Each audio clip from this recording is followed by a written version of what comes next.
Պարոն Խաչատրյան, ես կցանկանայի դուք արձագանքեիք ԱԱԾ-ի միջոցով պատարակների ընթացքում պատարակի տեքստը ցենզուրայի ենթարկելու, զեղչելու, կրճատելու եւ այնտեղից Գարեգին երկրորդի անունը հանելու այս երևույթին, ինչպես տեսանք, Փաշինյանը հաստատեց, որ ԱԱԾ-ն նույնպես զբաղվում է այս հարցով, ինչպես եք սա գնահատում եւ Փաշինյանը տեղեկացրեց, որ փաստորեն Կիրակի օրը 7 վերքում է մասնակցելու պատարակի, սա նշանակում է, որ արդեն իսկ գտնվել է մի քահանա, ով պատարակի ընթացքում կզեղչի Գարեգին երկրորդի անունը, չեք կարծում, որ այս կերպ հարվածի տակ են դրվում տարբեր քահանաներ, որոնք հետո արդեն նաև քննադատության թիրախում են հայտնվում իրենց այս քայլի համար եւ մի հարց էլ Փաշինյանը նշեց, որ փաստորեն ուզում է ունենալ մի կաթողիկոս, որը ոչ թե կենթարկվի իրեն, այլ որ չի ենթարկվի օտարերկրյա գեներալի, մայորի, լեյտենանտի եւ այլն։ Սա քանի որ շատ լուրջ մեղադրանք է, ճիշտ չէ, որ եթե իսկապես այդպիսի փաստեր կան, քրեական գործ հարուցվի, հետաքննություն արվի, հատկապես որ ինքը նշում է, որ արդեն ամեն ինչ բացահայտված է։ Եվ որպեսզի հանրությունն էլ հասկանա, թե որքանով է դա իրականությանը համապատասխանում։ Շնորհակալություն։ Շատ բազմակողմանի հարց տվեցիք, փորձեմ պատասխանել։ 2018 թվականի օգոստոսի 17-ին Հանրապետության հրապարակում իր կառավարության 100 օրվա միջոցառմանը, որին իդեպ մասնակցում էին բացառապես ԿՊԱ-ական նախարարները, օրինակ մեր Գրիգորյանը չկար, Արսեն Թորոսյանը չկար, դաշնակցական եւ ԲՀԿ-ականները չկան։ Ինքը հայտարարեց մարտի 1-ի գործը սկզբունքորեն ամբողջովին բացահայտված։ Դատախազը մինչև այսօր որևէ հայտարարություն չի անում, թե մարտի 1-ի գործը բացահայտված։ Ասեց, հետո ասեց։ Իրականում քրեական գործ չկա, ինչ որ դուք եք ասում, տրամաբանականը։ Եթե մեկին մեղադրում ես գործակալ լինելու մեջ, պետքա գործ բացվի։ Նման գործ չկա, մենք բազմաթիվ հարցումներ ենք ուղարկել։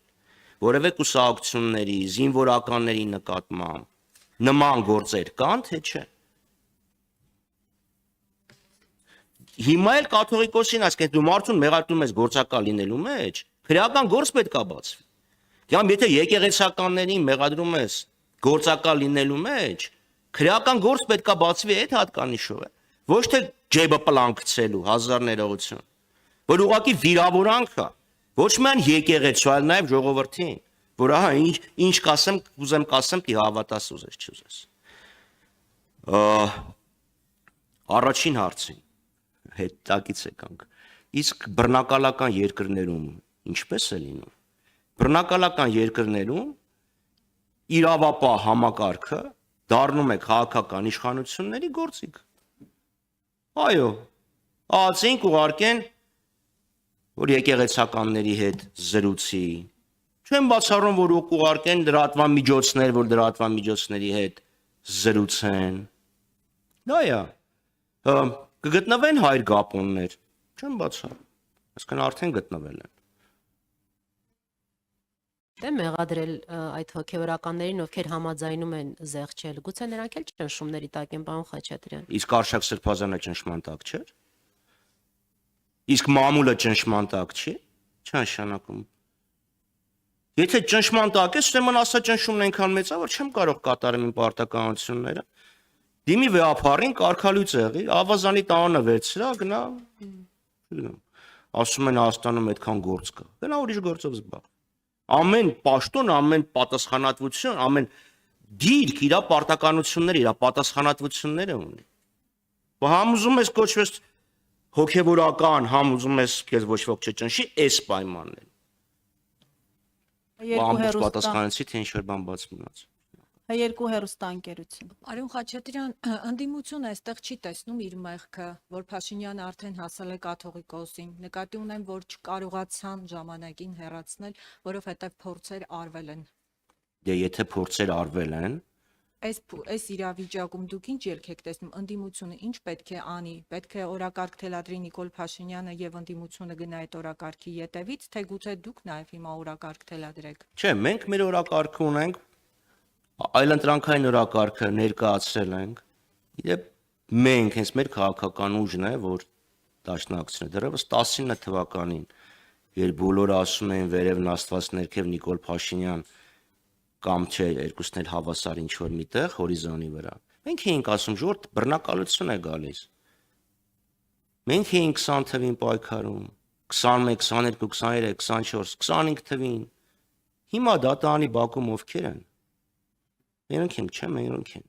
Մերոնք են դատարաններում, մերոնք են զնդաններում։ Այլ խնդիրը, որ հիմա մենք տեսնում ենք, որ հասարակական ճնշումը չգեներացվեց։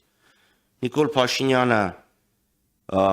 թեպետ ասում է, չեք ուզում հեղափոխություն արեք, բայց մարդիկ, որ հավաքվում են, տեսնում եք ինքը ինչ հակահեղափոխություն է իրականացնում։ Գնում ենք դեպի ընտրություններ, ճիշտ է չենք բացառում, որ այս 7 ամսվա ընթացքում ինչ որ զարգացումներ կարող է լինեն եւ օրենքը մեզ հնարավորություններ է տալիս հակազդելու։ Բայց գնում ենք դեպի ընտրություններ եւ նաեւ աշխատելու ենք կոչ ենք անելու, որ բնակչությունը մասնակցի ընտրություններին։ Ինչ որ մենք տեսանք վաղար շաբաթում, ինչի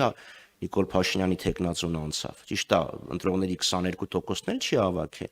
որովհետեւ մասնակցությունը քիչ է։ Այսինքն, ուղղակի կոչ ենք անելու մարդկանց գնալ եւ մասնակցել։ Ընդդիմադիր դաշինքներ ձևավորել, այլ ոչ թե ձայները փոշիացնել, որովհետեւ այդ բոնուսի արդյունքում է, որ